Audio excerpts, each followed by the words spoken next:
তো আমরা দেখতে পাচ্ছি বাংলাদেশে অনেক বিচার শুরু হয়েছে, অনেক বিচার অলরেডি হচ্ছে, অনেক বিচার করার জন্য ইচ্ছা পোষণ করেছে। কিন্তু আল্লামা সাঈদীকে যারা মিথ্যা অসুস্থ সাজিয়ে ইনজেকশন পুশ করে দিয়ে কুলাঙ্গার ডাক্তারদের দ্বারা আল্লামা সাঈদীকে যারা মেরেছে, এখনো বাংলাদেশে বুক ফুলায় হাঁটে, এখনো বাংলার জমিন দিয়ে তারা চলাফেরা করে, এদের বিচার এদেরকে আইনের আওতায় এখন পর্যন্ত আনা হয় নাই। কথা কোন ঠিক কিনা? আল্লাহ তাআলা বলেন, ওমাইয়াতাওয়াল্লাল্লাহ ওয়া রাসূলুহু ওয়াল্লাযীনা আমানু ফাইন্না হিজবাল্লাহ হুমুল গালিবুন। রব্বুল আলামিন বলেন, যারা আমার রসূল, যারা আমার আল্লাহকে, আমার রসূলকে, আমার যারা ইমানদার, যারা মুসলমান, এই ইমানদারদেরকে যারা ভালোবাসবেন, মহব্বত করবেন, কাছে টেনে নেবেন, রব্বুল আলামিন বলেন এই ব্যক্তিরা এই কাজ যারা যারা করবে, আল্লাহ তাআলা বলেন তাদের একটা দল থাকবে, দলটা হলো ফাইন্না হিজবাল্লাহ। কার দল? আল্লাহর দল। ফাইন্না হিজবাল্লাহ, আল্লাহ বলেছেন আমি সেই দলের বিজয় দান করবই, এতে কোনো সন্দেহ নাই। সুবহানাল্লাহ বলি। বন্ধুরা আমার, এই কোরআনের শাসন কায়েমের জন্যই বাংলাদেশে অসংখ্য মানুষ আন্দোলন সংগ্রাম করেছেন। তার ভিতরে অন্যতম আমাদের সবার মহব্বতের ভালোবাসার মানুষ শহীদ আল্লামা দেলোয়ার হুসাইন সাঈদী রহমাতুল্লাহি আলাইহি। ঠিক কিনা? আপনাদের পাশে এই কাশিমপুর কারাগারে অনেক বছর এখানে কারাবন্দী ছিলেন, আপনাদের পাশেই। আপনাদের ইচ্ছা ছিল, আশা ছিল প্রিয় মানুষটা বাহিরে আসুক, কিন্তু এই ইচ্ছাটাও আমরা প্রকাশ করতে পারি নাই। কথা কোন ঠিক কিনা? গতকাল 14 আগস্ট আল্লামা সাঈদীর দ্বিতীয় শাহাদাত বার্ষিকী চলে গেল। আমরা তার জন্য দোয়া করেছি, দোয়া করার জন্য কাউকে বলতে হয় নাই, আমরা মন থেকে এমনিই দোয়া করেছি। কথা কোন ঠিক কিনা? অথচ আজকে 15 আগস্ট, কি আগস্ট?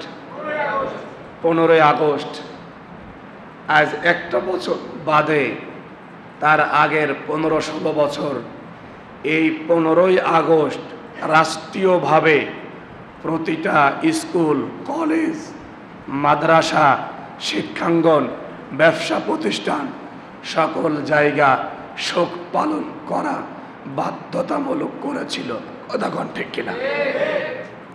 শুধু তাই নয়, যাদের এতিমখানা আছে, ক্যাপিটেশন আছে, সমাজসেবা অফিস থেকে বলা হতো যে 1 আগস্ট থেকে শুরু করে 15 আগস্ট পর্যন্ত প্রতিদিন মিনিমাম 5টা করে খতম পড়তে হবে। হেফজখানায় তারা বলে দিত, আমারও যেহেতু হেফজখানা আছে তো আমরা জানতাম মিনিমাম 5টা করে খতম এই 15 দিনে পড়তে হবে, বাধ্যতামূলক। না পড়লে সমাজসেবার ক্যাপিটেশন গ্রান্ট, এতিমদের জন্য যে বাজেট, এই বাজেটটা তারা বন্ধ করে দিত যদি খতম না পড়া হতো, দোয়া না করা হতো। বন্ধুরা আমার, জোর করে কি দোয়া করানো যায়? জোর করে দোয়া করানো যায়? যায় না। অথচ আজকে মানুষ দেখেন, হয়তো সে মারা গিয়েছে, আমরা সমালোচনা করছি না, যদি ভালো কিছু করেন, ভালো কিছুর ছেলে আল্লাহ তাকে জান্নাতবাসী করুক, এতে আমাদের কোনো সমস্যা আছে? নেই। আল্লামা সাঈদী কোনো খারাপ মানুষ ছিলেন? অপরাধ করেছেন? মানুষ হিসাবে হয়তো তার ভুল থাকতে পারে, এটা আমরা অস্বীকার করছি না। তবে তিনি যে জুলুমের শিকার, তিনি যে রাজনৈতিকভাবে জুলুমের শিকার হয়েছেন, এটা স্পষ্টভাবে তার ছেলে, তার 4টা ছেলে, 2টা ছেলের সাথে আমার কথা হয়েছে, দীর্ঘদিন কথা হয়েছে। মাসুদ সাইদি, যিনি আল্লামা সাইদির যে উপজেলা, জিয়ানগর উপজেলা, এখান থেকে আপনি চেয়ারম্যান ক্যান্ডিডেট, চেয়ারম্যান ছিলেন, এখন আল্লামা সাইদের আসন থেকে তিনি এমপি ক্যান্ডিডেট। একটা মাহফিলে আমিও প্রধান আলোচক আর মাসুদ ভাই প্রধান অতিথি। তো মাসুদ ভাই তখন বললেন যে আমার বাবাকে তারা এমন কোনো প্রস্তাব নেই যে আমার বাবাকে তারা দেই নাই। আমি স্বয়ং ওই মাহফিলে উপস্থিত ছিলাম। প্রস্তাবগুলো ছিল এমন, সাইদি সাহেবকে ডেকে আনা হলো, ডেকে এনে ডিবি কার্যালয়ে আনা হলো, আনার পরে রাষ্ট্রের পক্ষ থেকে প্রস্তাব দেওয়া হলো যে হুজুর, আমরা আপনাকে ভালোবাসি, মহব্বত করি। সাইদি সাহেব বললেন যে মহব্বত করেন, ভালোবাসেন, তাহলে আমাকে কেন গ্রেপ্তার করেছেন, আমাকে কেন জেলখানায় নিয়ে আসছেন? যদি মহব্বতই করবেন তাহলে কেন জেলখানায় নিয়ে আসছেন? তখন বলতে, শুনুন, আমাদের আরও কিছু কথা আছে, সেগুলো আমরা শেষ করি। সাইদি সাহেবকে প্রস্তাব দেওয়া হলো যে আপনি এই কোরআনের মাহফিল ছেড়ে দেওয়া লাগবে, এই কোরআনের রাজ কায়েম করবেন, এই আন্দোলন ছেড়ে দেওয়া লাগবে। সাইদি সাহেব বললেন, এটা আমার দ্বারা সম্ভব না। এইবার রাষ্ট্রের পক্ষ থেকে কিছু লোভ লালসা প্রলোভন দেখানো হলো। বলা হলো, আপনি যদি আপনার মৃত্যুর আগ পর্যন্ত আপনার পরিবার চলার জন্য যত সম্পদ, যত টাকার প্রয়োজন আপনি যদি বলেন, তাহলে আপনার সম্পদ, আপনার টাকা আপনাকে দেওয়া হবে। কি চান আপনার? বাড়ি, গাড়ি, সম্পদ, টাকা, দেশে দেশের বাইরে আপনি যা চান তাই দেওয়া হবে। এটা যখন বললেন, আল্লামা সাইদি বললেন যে আল্লাহ তাআলা আমাকে সম্মান কম দেন নাই, সম্পদ কম দেন নাই। আমি আপনাদের এই সম্পদকে ঘৃণা করি, থুতু নিক্ষেপ করি, এই সম্পদকে আমি ডাস্টবিনে নিক্ষেপ করি, এমন সম্পদ আমার প্রয়োজন নেই। এটা কিন্তু আমার মাসুদ ভাইয়ের কাছ থেকে শোনা। এইবার প্রস্তাব দেওয়া হলো, হুজুর, আপনি যদি বলেন বাংলাদেশের যে কয়টা মন্ত্রণালয় রয়েছে তার ভিতরে ধর্ম মন্ত্রণালয় আপনি যদি চান, এই ধর্ম মন্ত্রণালয় আপনাকে দিয়ে দেওয়া হবে। সাইদি সাহেব তাও চুপ রয়েছে। তখন তারা হয়তো মনে করলেন যে হয়তো শুধুমাত্র ধর্ম মন্ত্রণালয় নিয়েই খুশি হচ্ছে না। তাকে বললেন যে আপনি যদি আরও মন্ত্রণালয় চান তারপরও দেওয়া হবে, এবং আপনি যদি চান যে বিরোধী দলীয় নেতা হয়ে থাকবেন সেটাও আপনাকে বানিয়ে দেওয়া হবে। আল্লামা সাইদি বললেন, তোমরা হয়তো মানুষ চিনতে ভুল করেছ, তোমরা হয়তো হুজুর চিনতে ভুল করেছ, আলেম চিনতে ভুল করেছ। অত্যন্ত পক্ষে আমি সাইদিকে সারা বাংলাদেশে যদি লিখে দেওয়া হয়, তারপরও আমি সাইদি কোরআন থেকে এক চুল পরিমাণ সরে যাব। সাইদি সাহেবের ছেলে বললেন, ওই মজলিসে আমি উপস্থিত, আমার বড় ভাই তখন বেঁচে ছিলেন, বড় ভাই উপস্থিত, আমার পরিবারের সদস্যরা উপস্থিত। এত প্রস্তাব দেওয়ার পরেও আল্লামা সাইদি কোরআন থেকে কি সরে গিয়েছে? কথা বলেন, সরে গিয়েছে? যায় নাই। এইবার 13ই আগস্ট 2023 সাল না কত, 2023 সালে হঠাৎ করে আমরা টিভির পর্দায় দেখতে পেলাম আমাদের প্রিয় মানুষটি অসুস্থ হয়েছে। এই অসুস্থর কথাটা আমরা শুনলাম। এই কথাটা সাইদি সাহেবের দ্বিতীয় ছেলে শামীম সাইদি, তার সাথে আমার জয়পুরহাটে মাহফিল শেষ করে রাত 12টার পরে আমরা ওখানকার যিনি এসপি স্যার ছিলেন তিনি শামীম ভাইকে বললেন, আমার খুব ইচ্ছা ছিল সাইদি সাহেবের সাথে একটু বুকটা মেলাবো, হাতটা মেলাবো, কিন্তু এই ইচ্ছাটা পূরণ করতে পারি নাই। এরকম ইচ্ছা শুধু ওই এসপি স্যারের ছিল না, বাংলাদেশের কোটি কোটি মানুষের এই ইচ্ছা ছিল যে সাইদি আবারও বেরোবে, আবার কথা বলবে, আমরা চাতক পাখির মতো বসে আল্লামা সাইদির কোরআনের কথাগুলো শুনবো। কথা কণ্ঠে কেনা বন্ধুরা আমার, এসপি স্যার বললেন, ভাই আমার অফিসে যেতে হবে। রাত তখন 12:30 প্লাস। তার অফিসে আমরা গেলাম, জয়পুরহাটের কি দায়িত্বশীল ব্যক্তি সহ। এসপি স্যার বলছেন, শামীম ভাইয়ের সাথে কথা বলছেন। একটা পর্যায়ে শামীম ভাই বলছেন, স্যার আমার আব্বু তো অসুস্থ ছিল না, আমার আব্বুকে অসুস্থ বানানো হয়েছে, ঠিক কিনা? তখন এসপি স্যার বলছে, যেমন 13ই আগস্ট যখন অসুস্থ হলো, বললেন যে অসুস্থ, হাসপাতালে নিচ্ছে। আব্বুকে কারাগার থেকে প্রথমেই ঢাকা মেডিকেলে আনেন নাই, প্রথমে একটা হাসপাতালে নিচে, ওখানে প্ল্যানিং সাকসেস করতে পারেন নাই, তারপর আবার মেডিকেলে নিয়ে আসছেন।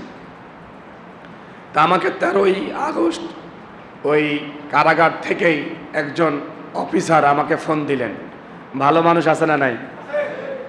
অফিসার আমাকে ফোন দিয়ে বললেন, আমি কিন্তু বাস্তব শামীমবার পাশাপাশি বসে কথাগুলো আমার শোনা।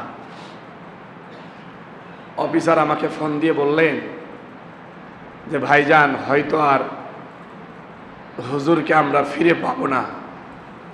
কেন? বললেন, হুজুর অসুস্থ, তাকে হাসপাতালে নেওয়া হচ্ছে। শামীম ভাই বললেন, অসুস্থ হাসপাতালে নিচ্ছে, এটা ভালো।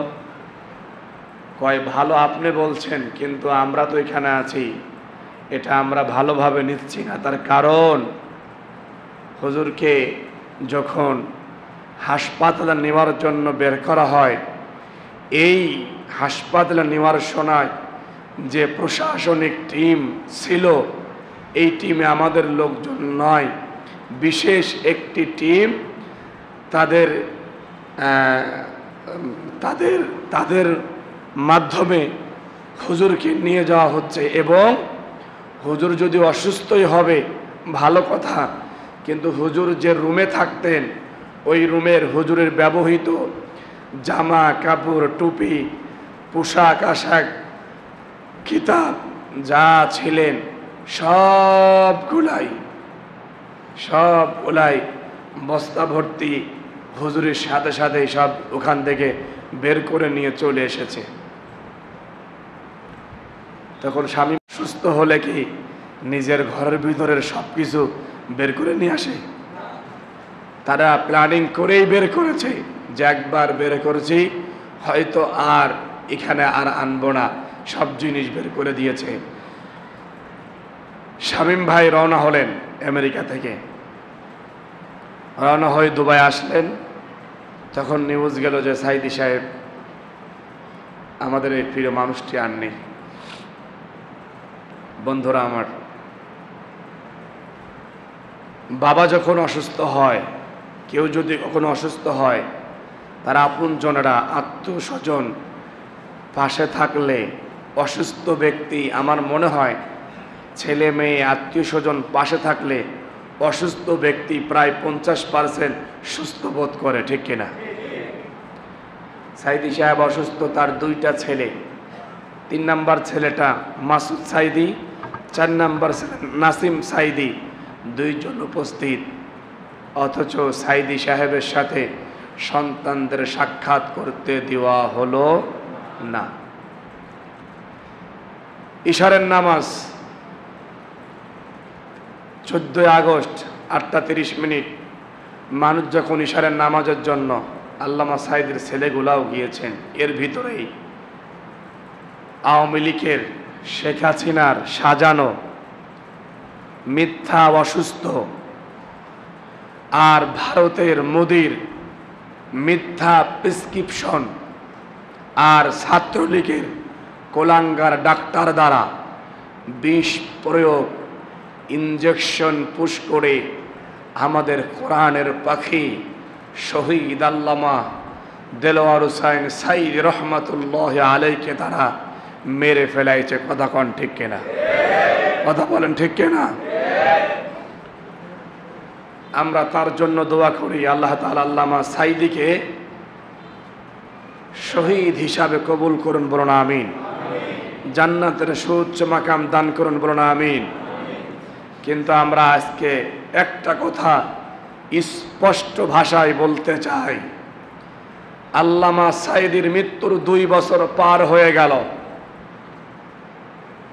আমরা দ্বিতীয় স্বাধীনতা অর্জন করেছি প্রায় 2 লক্ষ শহীদের বিনিময়, শাহাদাতের বিনিময়, তর তাজা জীবন বাতিলের সামনে, বুলেটের সামনে শহীদ আবু সাঈদ ভাই, মুগ্ধ ভাই, এরা এই দেশটাকে স্বাধীন করার জন্য নিজের পরিবারের কথা ভাবেন নাই, নিজের কথা ভাবেন নাই, ক্যারিয়ারের কথা ভাবেন নাই, বুলেটের সামনে বুক পেতে দিয়েছে। কথা কন ঠিক কিনা? এই 2000 শহীদের বিনিময় 30,000 পুঙ্গত্ব বরণ, অসুস্থ, মৃত্যুর শয্যায় এখনো প্রাণ লচ্ছে এমনও শত শত ভাইয়ের বিনিময়ে আমরা পেয়েছি 15 বছরের জুলুম নির্যাতন থেকে দ্বিতীয় স্বাধীনতা অর্জন করেছি। কথা কন ঠিক কিনা? কিন্তু আমরা দেখতে পাচ্ছি বাংলাদেশে অনেক বিচার শুরু হয়েছে, অনেক বিচার অলরেডি হচ্ছে, অনেক বিচার করার জন্য ইচ্ছা পোষণ করেছে। কিন্তু আল্লামা সাঈদীকে যারা মিথ্যা অসুস্থ সাজিয়ে ইনজেকশন পুশ করে দিয়ে কুলাঙ্গার ডাক্তারদের দ্বারা আল্লামা সাঈদীকে যারা মেরেছে, এখনো বাংলাদেশে বুক ফুলায় হাঁটে, এখনো বাংলার জমিন দিয়ে তারা চলাফেরা করে, এদের বিচার, এদেরকে আইনের আওতায় এখন পর্যন্ত আনা হয় নাই। কথা কন ঠিক কিনা? এজন্য আমরা চাই এদের বিচার হবে না, এটাও আমরা ভালো করে জানি। আবার আমরা দেখেছি শাপলা চত্বর, কারা ছিলেন আমি জানি না, তবে আমি এই নগণ্য ছোট্ট মানুষ শাপলা চত্বর ছিলাম।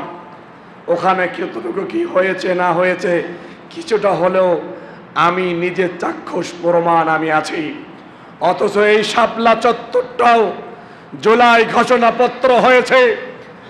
গত 5 আগস্ট জুলাই ঘোষণাপত্র ঘোষণা করেছেন প্রধান উপদেষ্টা, এর ভিতরে অনেক কিছু এসেছে, কিন্তু আমরা জুলাই ঘোষণাপত্রে আমরা দেখি নাই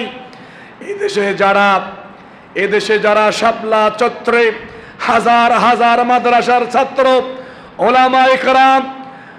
ওলামায়ে কেরাম আলেমরা যারা জীবন দিলেন ইসলাম, কোরআন, ঈমান রক্ষার জন্য, অথচ সেই শাপলা চত্রের অধিকার, তাদের অধিকারের জন্য জুলাই ঘোষণাপত্রে আনা হয় নাই। কথা কন ঠিক কিনা?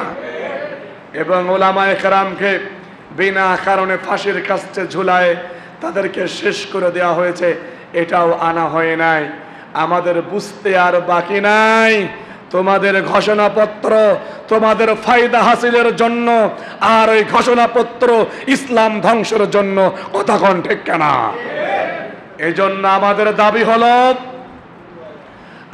দাবি হলো এই ঘোষণাপত্র দিয়ে বাংলাদেশ কতটুকু ভালো হবে ইতিমধ্যেই আমরা বুঝে ফেলেছি। কারণ যদি ভালোই হবে, রাষ্ট্রের সম্পদ ওই সিলেটের ভোলাগঞ্জের পাথর মানুষের চোখের সামনে প্রশাসনের নাকের ডগায় হাজার হাজার কোটি টাকার দেশীয় সম্পদ লুটপাট হতো না। কথা কন ঠিক কিনা?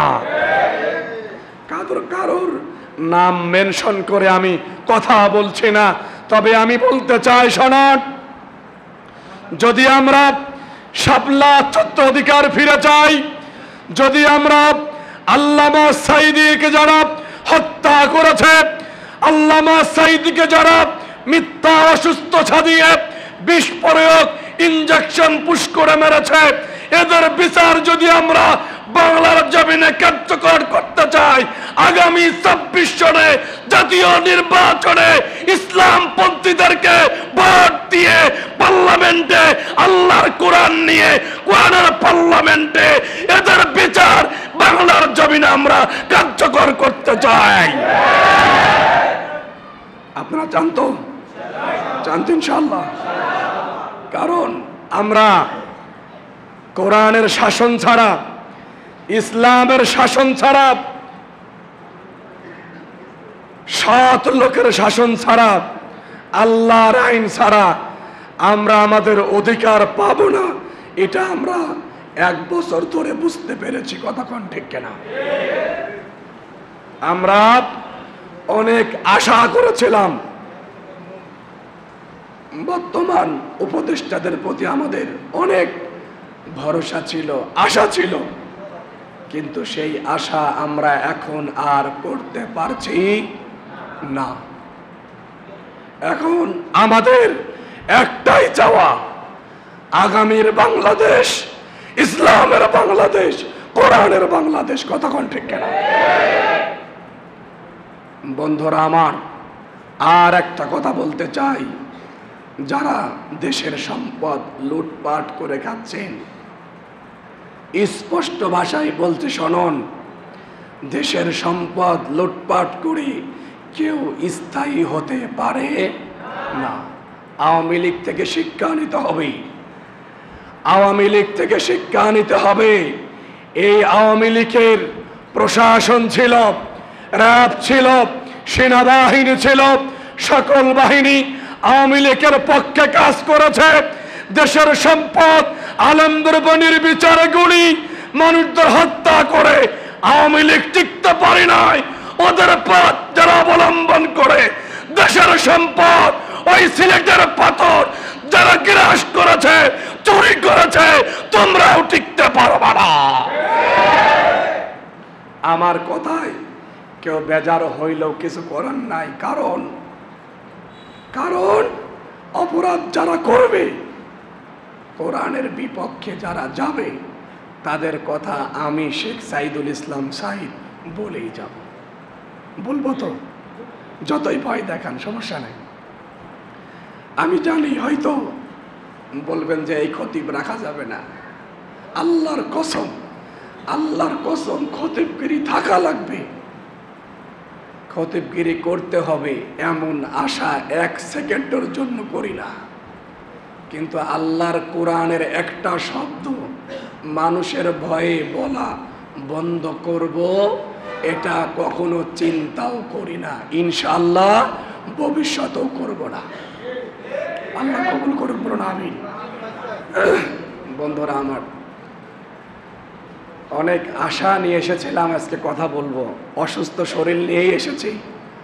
কিন্তু হয়তো আমার কথা শুনে আপনারা খুশি হতে পারেন নাই, বা হয়তো কষ্ট নিচ্ছেন। অনেকে হয়তো বলছেন যে বেচারিটার খালি কণ্ঠ বসাই থাকে। এখন কণ্ঠ বসলে তো আর আমার কিছু করার নাই, কারণ এই শরীর আমার ভালো রাখার জন্য খাবার খাচ্ছি, ওষুধ খাচ্ছি, কিন্তু এই শরীর, এই দেহ, এই কণ্ঠ নিয়ন্ত্রণ করে কে? সবাই বলেন আল্লাহ। বন্ধুরা আমার, আল্লাহ তাআলা আমাদের সবাইকে কবুল করুন, আমিন।